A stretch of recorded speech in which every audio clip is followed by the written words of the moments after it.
setiap hari di sini aktivitas masyarakat seperti biasa.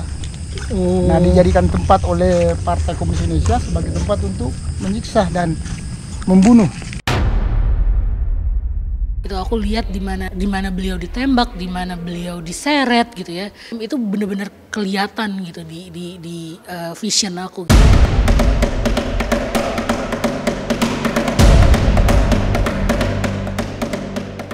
Hari ini 30 September 2022. Bangsa Indonesia dibawa ke suasana mencekam saat Partai Komunis Indonesia melancarkan pemberontakan.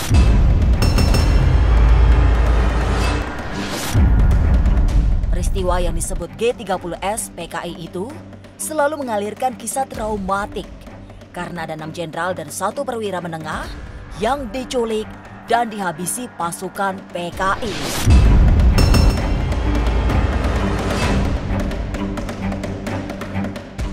Lalu, seperti apa suasana kawasan Lubang Buaya yang dijadikan Museum Pancasila Sakti itu?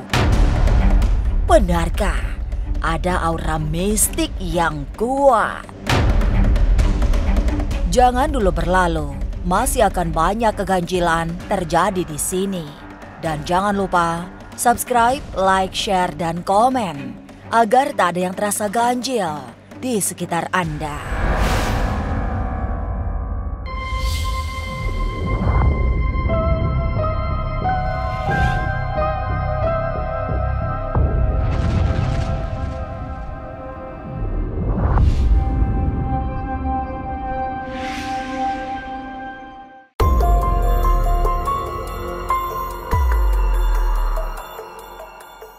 Malam bergerak menuju tengah kegelapan saat tim ganjil misteri memasuki area Museum Pancasila Sakti di kawasan Lubang Buaya. Museum ini merupakan tempat gerombolan PKI menyiksa para jenderal Angkatan Darat setelah diculik dari rumah masing-masing.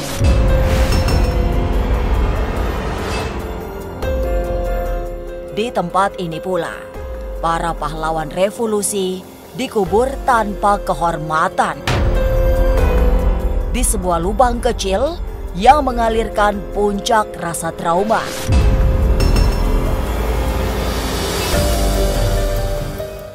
Tim penelusuran gaib ganjil misteri sengaja datang di malam tanggal 30 September untuk merekam ulang peristiwa 57 tahun silam saat tragedi berdarah itu memberi kenangan pahit bangsa Indonesia. Nah, sekarang kita berada di Monumen Pancasila Sakti yang mana monumen ini peringatkan kepada kita tentang suatu peristiwa yang biasa kita dengar dengan istilah G30S PKI, katakan tanggal 30 bulan September tahun 1965 oleh Partai Komunis Indonesia. Pada peristiwa itu terjadilah suatu penculikan kepada 7 jenderal sebagai target, namun yang berhasil diculik pada saat itu hanya 6 jenderal dan 1 perwira pertama. Sekarang kita lihat di mana peristiwa G30S PKI itu terjadi pada malam tersebut. Penculikan, setelah mereka diculik, dibawalah ke Kampung Lubang Buaya. Nah, di Kampung Lubang Buaya inilah mereka, pada akhirnya mereka disiksa dan dibunuh dan terakhir dimasukkan ke dalam sumur. Nah, inilah area Kampung Lubang Buaya yang dimaksud pada saat terjadinya penculikan. Setelah mereka diculik di Jakarta, lalu kemudian dibawa ke Kampung Lubang Buaya. Ini dulu Kampung Lubang Buaya namanya. Nah, di sini ada banyak 13 rumah. Nah, ini adalah perkampungan biasa. Nah, disinilah masyarakat Kampung Lubang Buaya tinggal. Lalu kemudian setiap hari di sini aktivitas masyarakat seperti biasa. Nah, dijadikan tempat oleh Partai Komunis Indonesia sebagai tempat untuk menyiksa dan membunuh 7 perwira Angkatan Darat itu. Oh, yang aku rasain memang saat itu kejadiannya luar biasa serem, mencekam gitu ya.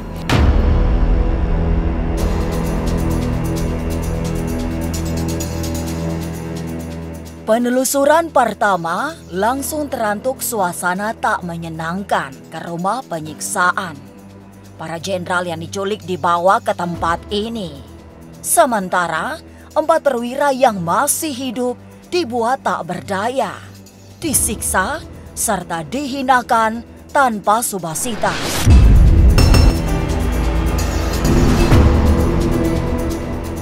Rumah itu sebelum diambil alih oleh PKI merupakan rumah sekaligus sekolah rakyat milik guru bernama Bambang Haryono.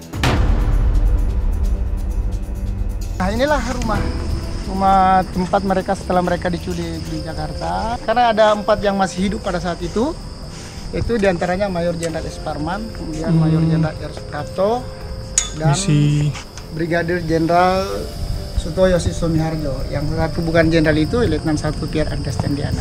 Mereka dimasukkan ke dalam rumah ini. Rumah ini milik seorang guru bernama Bambang Harjono. Waduh. Namanya Bambang Harjono beserta istrinya. Ya, rumah masyarakat yang di kampung ini. Nah, Pak Bambang ini adalah guru sekaligus kepala sekolah dari sekolah rakyat ini. Mereka memang sangat ketakutan luar biasa. Pokoknya ya seperti tadi yang aku udah bilang gitu kan. Mereka rasanya mual-mual, terus kemudian jantung berdebar luar biasa. Emang ada rasa takut.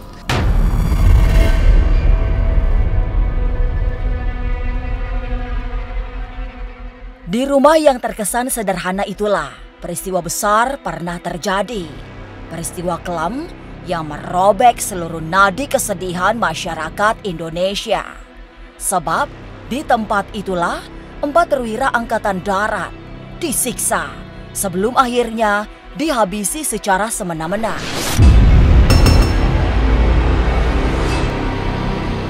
Trauma penyiksaan yang terasa adalah suasana mencekam. Jika tidak kuat, menjauhlah karena bisa terjebak dalam dimensi paling menakutkan.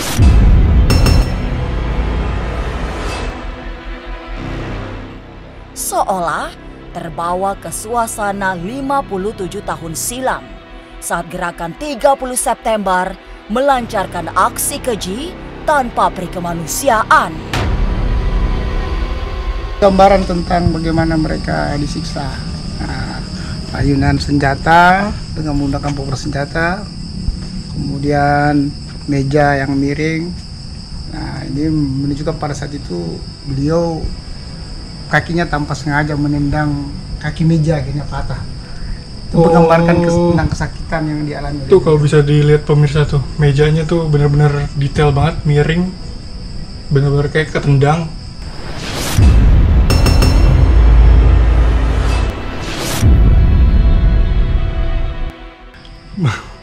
Lama-lama di sini mungkin kesannya agak bener-bener ketarik gitu Pak ke sejarahnya sih. Kayaknya tuh. Biasanya ketika pernah terjadi pembantaian di suatu tempat, aura di tempat itu mencekam. Bagi orang yang sensitif itu ngerasain sesuatu yang gak enak di situ.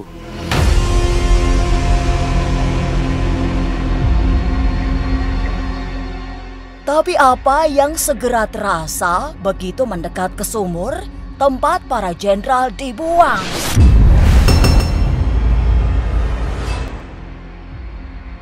Jangan dulu berlalu, masih akan banyak keganjilan terjadi di sini.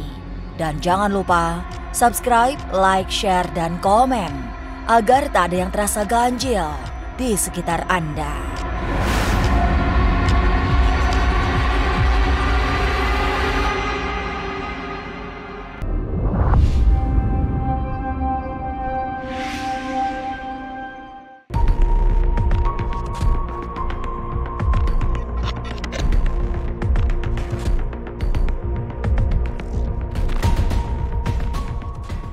Ini hanya sumur biasa yang dipergunakan masyarakat Lubang Buaya kala itu untuk kebutuhan sehari-hari. Tapi di tangan PKI, sumur ini berubah menjadi sangat kuburan yang melukis kebengisan mereka.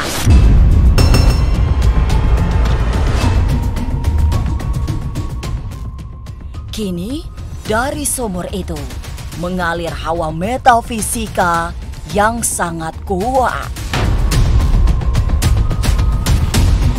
Kan sumur yang kita jaga. Nah, setelah mereka disiksa, lalu kemudian mereka dibunuh dan dimasukkan ke dalam sumur yang ada di depan kita. Sumur ini sebenarnya sumur biasa. Sumur milik daripada keluarga Bambang Harjono. Nah, masyarakat di sini dulu kan banyak rumah nih. Nah, semua masyarakat di sini ya disinilah mereka tumpah untuk mengambil air untuk keperluan sehari-hari.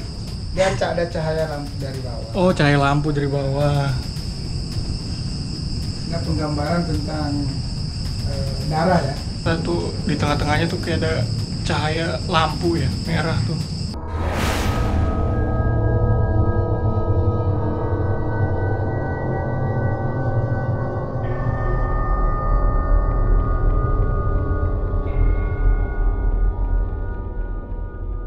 Mendekat ke sumur tua yang menjadi kuburan para jenderal, yang langsung terasa adalah energi kedukaan. Tim Ganjil Misteri seperti didera iba yang tiba-tiba menyergap dada.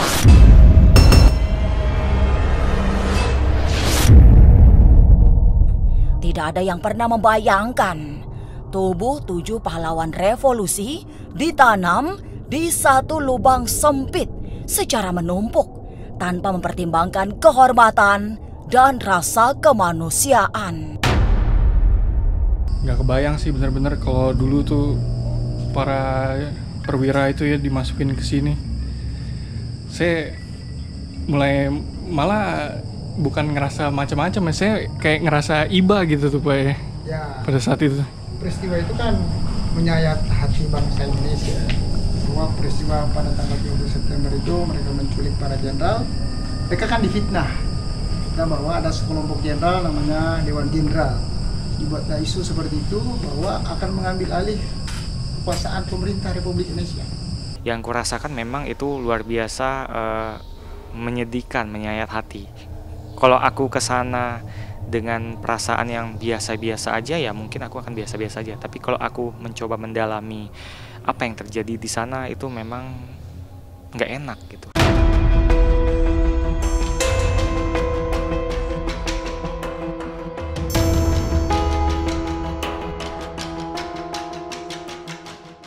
Suasana mencekam tidak hanya terasa di rumah penyiksaan atau lubang buaya yang mengalirkan hawa metafisika.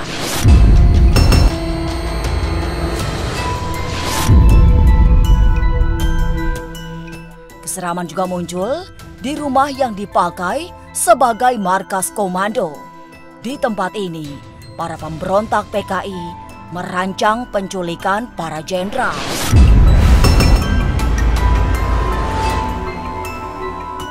Ini Pak. Ini kan ada 3 rumah bersejarah yang tersisa. Tadinya kan ada 10 rumah. Misalkan hanya 3 rumah inilah yang kemudian berhubungan dengan pemberontakan PKI pada saat itu. Yang pertama tadi kita sudah lihat rumah bersejarah, yaitu rumah penyiksaan dan rumah penahanan. Oh, yang ini nih Pak. Tadi kita lihat ini ada patung-patung itu, ada manekin itu kan patung. Ada penggambaran tempat penyiksaan atau rumah penyiksaan. Nah, rumah yang lain ada 2 rumah lagi. Nah, rumah yang kedua ini adalah rumah bersejarah yang disebut dengan rumah pos komando. Nah, rumah ini adalah milik seorang pedagang bernama Pak Sueb. Pak Sueb. Pak Sueb. Okay. Dia berdagang setiap hari itu pada saat itu di Pasar Mester Jatinegara sekarang. Nah, sebenarnya pada saat dia kembali dari berdagang di Pasar Mester Jatinegara kembali kemari, ternyata rumahnya sudah dikuasai, digunakan oleh para pemberontak. Benar-benar sih Pak, begitu ngelihat tuh kayak wah, flashback gitu Pak ke masa lalu tuh. Ini rumah asli beliau. Pada saat kembali sudah dikuasai oleh pemberontak. Nah, di jalan sini kemudian mereka rapat persiapan penculikan. Ini sih udah beralaskan lantai ya Pak ya. Yang kurasakan memang itu luar biasa menyedihkan, menyayat hati. Kalau aku kesana dengan perasaan yang biasa-biasa aja ya mungkin aku akan biasa-biasa aja. Tapi kalau aku mencoba mendalami apa yang terjadi di sana itu memang nggak enak gitu. Dari rumah yang disebut sebagai pos komando, langkah dibawa ke rumah yang lebih sederhana yang difungsikan sebagai dapur umum. Lantas, seperti apa suasana di rumah ini? Benarkah tetap ada aura kesedihan?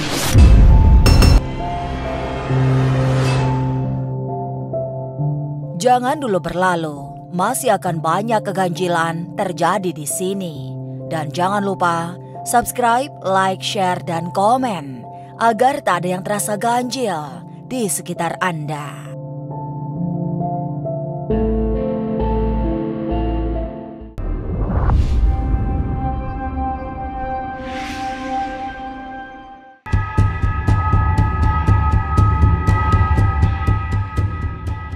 Masuk ke rumah ketiga yang dulu dipakai sebagai dapur umum, suasana mencekam masih sangat terasa.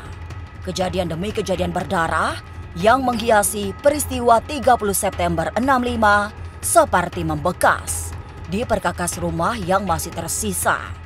Meski fungsinya sebagai dapur, tapi rumah milik warga kampung Lubang Buaya itu tetap mengalirkan kesedihan yang sangat terasa.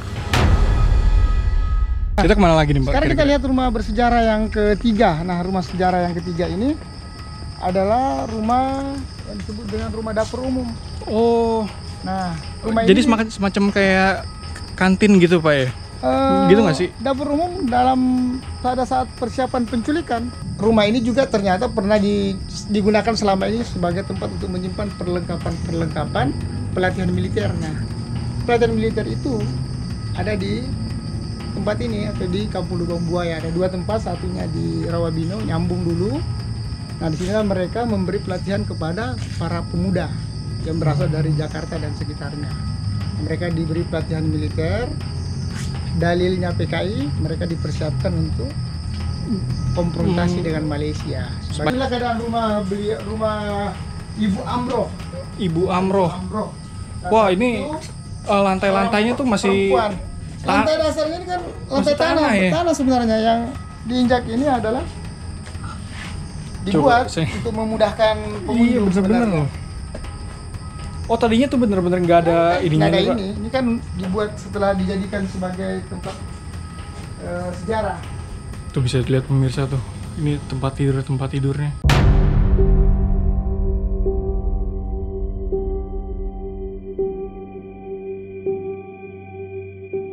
Jejak kekejian PKI seperti terpatri di setiap jengkal tanah Lubang Buaya. Apalagi kawasan Museum Pancasila Sakti itu sengaja dipertahankan seperti di tahun 65. Termasuk truk rampasan pasukan PKI yang dipakai untuk mengangkut para jenderal ke Lubang Buaya. Setelah rumah bersejarah yang ketiga ini, ada satu mobil yang ada di area ini. Mobil, Pak? Ada beberapa mobil sebenarnya, tapi yang ini di dalam area ring 1. Nah, ini adalah mobil truk. Nanti kita lihat mobil truknya. PN Artayasa, perusahaan negara Artayasa. Nah, saat itu mobil ini ingin menjemput karyawan pada dini hari, karyawan yang ada di daerah Jalan Raya Bogor sekarang. Oh. Nah, karena rumah Brigadir Jenderal Dewi Panjaitan kan tidak jauh dari PN Artayasa ini. Pada saat mobil ini melintas, pada saat itu kan telah terjadi penembakan terhadap Brigadir Jenderal Dewi Panjaitan yang sudah tersungkur jatuh. Ini lewat, kemudian mobil ini dirampas. Kemudian mobil ini digunakanlah untuk mengangkut jenazah daripada Brigadir Jenderal Dewi Panjaitan bersama seorang polisi tadi, Pak Sukitman. Ini Tugu patung pahlawan revolusi. Waduh. Yang merupakan bangunan utama daripada Monumen Pancasila Sakti. Waduh, Pak. Nah, Saya entah kenapa ya ngelihat patungnya kayak nunjuk gitu ya. Yang saya rasain sih langsung kayak merinding gitu, tapi bukan merinding yang gimana gitu. nah, kan menunjuk ke sumur sebenarnya. Oh. Ada pesan yang disampaikan kepada generasi yang ada di sini. Setiap orang berkunjung diingatkan untuk selalu waspada Ini, Pak. dan mawas diri agar peristiwa semacam ini tidak terulang lagi.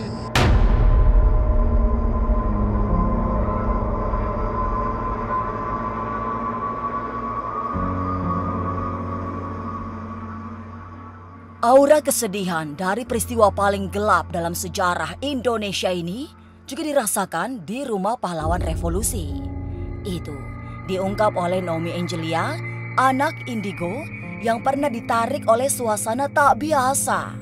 Begitu berada di dekat rumah Jenderal Ahmad Yani yang dijadikan museum.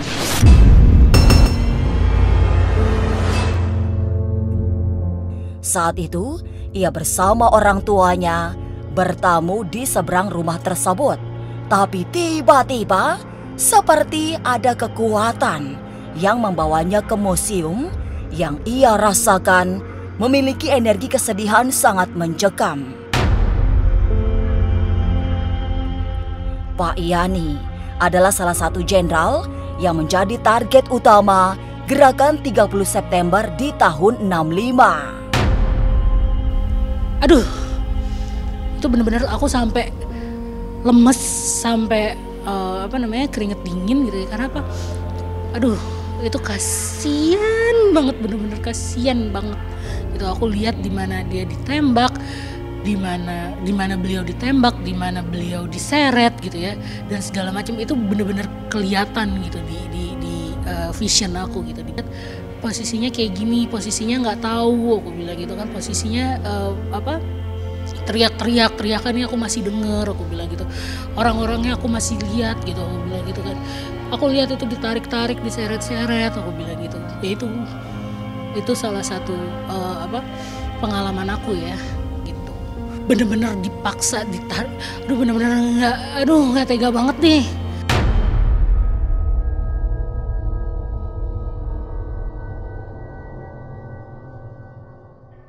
Peristiwa traumatik ini memang tak pernah terlupakan. Peristiwa paling kelam dalam sejarah Indonesia. Aura kesedihan dirasakan sangat menyengat, terutama jika berada di kawasan Lubang Buaya. Energi kesedihan, amarah, dan segala yang mencekam bertemu di tempat ini. Semogalah tragedi mengerikan ini tak terulang kembali. Inilah Ganjil yang akan menguak berbagai misteri di alam nyata dan tak kasat mata. Sampai jumpa pada episode selanjutnya dengan kisah-kisah ganjil setiap hari Senin, Kamis, dan Jumat pukul 5 sore. Tapi sebelumnya, jangan lupa subscribe, like, share, dan komen agar tak ada yang terasa ganjil di sekitar Anda.